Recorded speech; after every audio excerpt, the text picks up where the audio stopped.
You're listening to Fatcat Radio with the David Lusion and Mr. Max G. This is Up FM 107.5. That you are. Well, guys, right about now, we have on the line Mr. Nick Thayer. He's one of Australia's leading producers of electronic music. And we have him over here this Friday for the launch of Niche at Incoherent. So, hey, Nick, you there, mate? Yeah, man. How you doing? Good, man. How's the weather over there across the ditch? Yeah, it's a bit cold and wet and damp, you know, kind of what you'd expect for winter, really, I guess. Yeah. Good stuff. Okay, Nick, let's get into it, mate. Who is Nick Thayer and what does he do? I'm a producer, DJ. I live in Melbourne, and I spend the majority of my time in dark rooms making things go bleep and whomp and ping and things like that. Nice. Okay, Nick, how long have you been involved with the whole DJing aspect on a whole? I've been DJing for probably about 10 or 12 years now, I guess. I sort of fell into it. I was in a bunch of bands and none of them really went anywhere, so I sort of fell into DJing about 10 or 12 years ago. I picked up producing around about the same time, so I'd always been into writing music for bands, and so it just seemed like the natural extension to be sort of writing music to DJ as well. Now, what was your original inspiration? What was the big switch that turned you away from the bands? Just realising that records actually turn up to band practice when you tell them to, unlike drummers. I guess there was a couple of acts that I saw around the time as well that really blew me away. One of them was the Chemical Brothers, and then there were a couple of DJs around town who we used to go and see a lot, like Phil Ransom and Paz and those kind of guys, and it sort of really...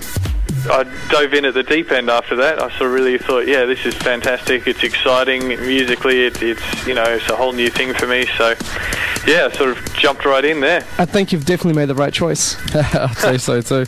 Chemical Brothers, man. One act I still have yet to catch. Really want to get in there. Same with Daft Punk. They're simply amazing. Their live show is incredible. Yeah, man. I can't wait to see that. Okay, Nick. So, what was your favourite gig that you've ever played at? Oh, I don't know. I played this festival last year. In fact, it's happening this weekend. So this weekend last year in Canada, called the Shambhala Festival, and it was just an amazing experience. It was everything that I knew about festivals. It was the opposite. It was just a fantastic vibe, fantastic people. The scenery. It was in the middle of the Rocky Mountains up there in Canada. And nice. Sort of 20,000 people just camped out for 4 days, having an unbelievable time. And musically, it was just opened my eyes to a lot of new stuff as well. It was just the gig itself. I played on the Saturday night and sort of in the middle of a forest to 5,000 people spread through the trees. It was quite an amazing atmosphere, I'll tell you that much. Yeah, man, sounds awesome. That would be my sort of gig, man. I'd love to have been there for that. Me too, man. Nothing like being around the mountains. Yeah, that's right. We actually managed to get on a little escape down to the South Island this week, eh? And, similar sort of thing, less than 20,000 people, a music festival. But it was definitely some good times, yeah. So, Nick, when you're away from the craziness of the clubs, the decks, the festivals, and the studios, and making things go bing, bok, and boom, what does Nick Thayer get up to, and what does he enjoy doing? Basically, my life revolves around music. This is what I do for a living. So if I'm not in the club, I'm in the studio making music.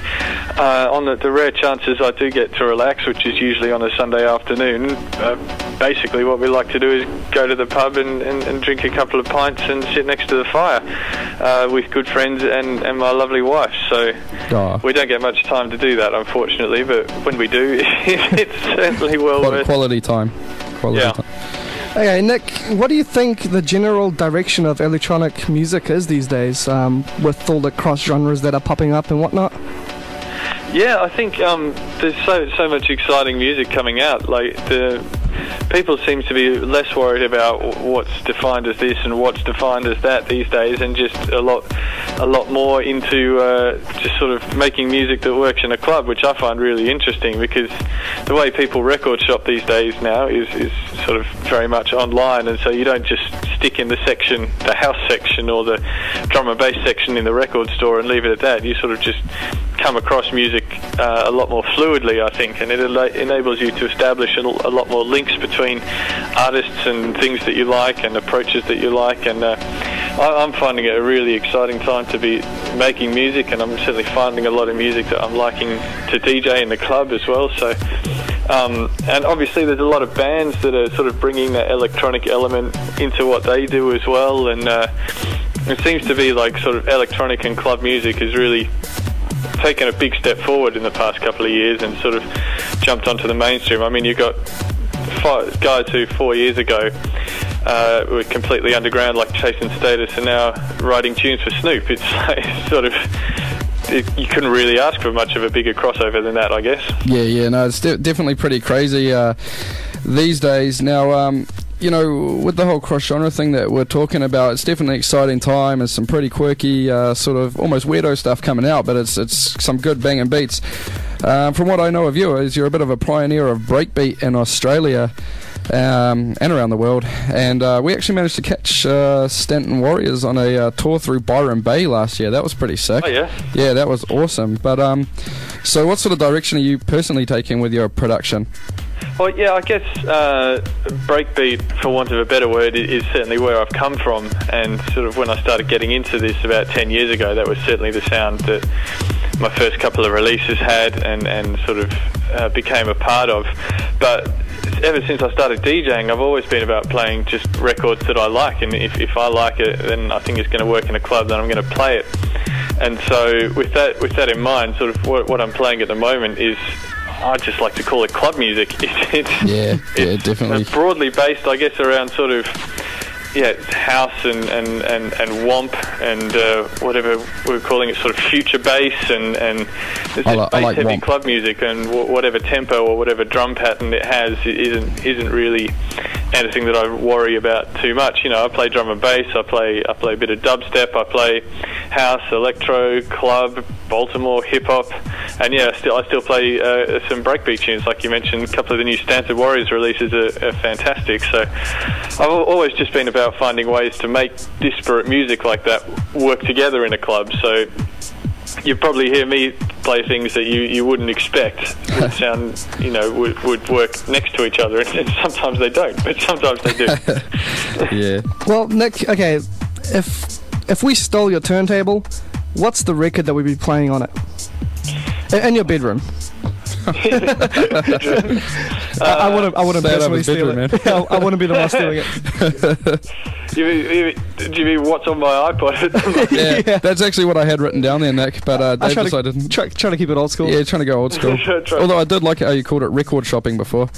A lot of people don't realise that you used to have to traipse around to get tunes, but you actually had to go to places. Yeah. What I'm listening to at the moment is the three albums that are on high rotation. Is the new Chemical Brothers album, Further, which I'm loving. Yep. Bruce Springsteen's Nebraska. Good quality music. It's my dad's favourite, actually. Yeah, it's a fantastic album, and a new album from a friend of mine. He sort of got me doing sort of a little bit of post production on it. It's Charles Jenkins' new album. So they're the three that are on high rotation on the iPod at the moment. Okay, right. Nick. Now we're gonna have to get all serious on you now. Yeah. Yeah. It's okay. If you were to be any animal from the animal kingdom, what would you be and why? I don't know. We've got a couple of rabbits, and I reckon I'd quite like to be a rabbit. They're pretty chill. They're just off doing their own thing, and don't really have too much to worry about, apart from just eating a bit of hay and some celery and just chilling, really. Yeah, definitely not too much to worry about there. All right, Nick, we're going to wrap this up. Just what can we expect from you at Niche, Nick?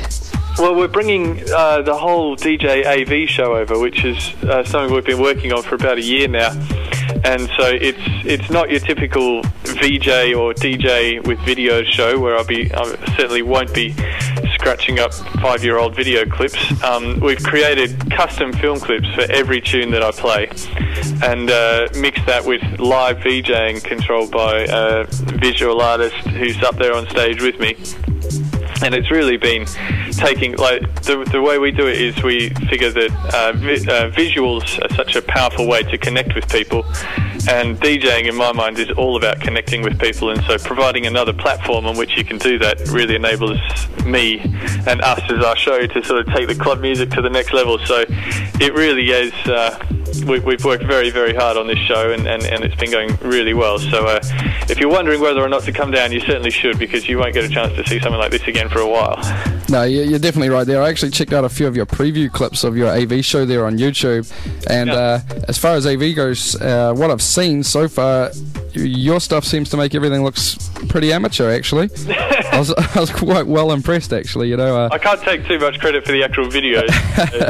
The other guy did them, but yeah, thank you. Yeah, no, there's definitely some good stuff in there. Okay, guys, that is Nick Thayer, and you will catch him down at Incoherent this Friday night for the Niche launch party, which will also be featuring the New Zealand House Alliance. And that's $10 before midnight. Door sales only, guys. Everyone knows that when Incoherent goes off, it does exactly that. Alright, Nick, thanks for your time, buddy. We're going to get back to some beats. Thanks for your time, mate. Hope to see you Friday. You too, mate. Catch you later. Cheers, mate. Bye.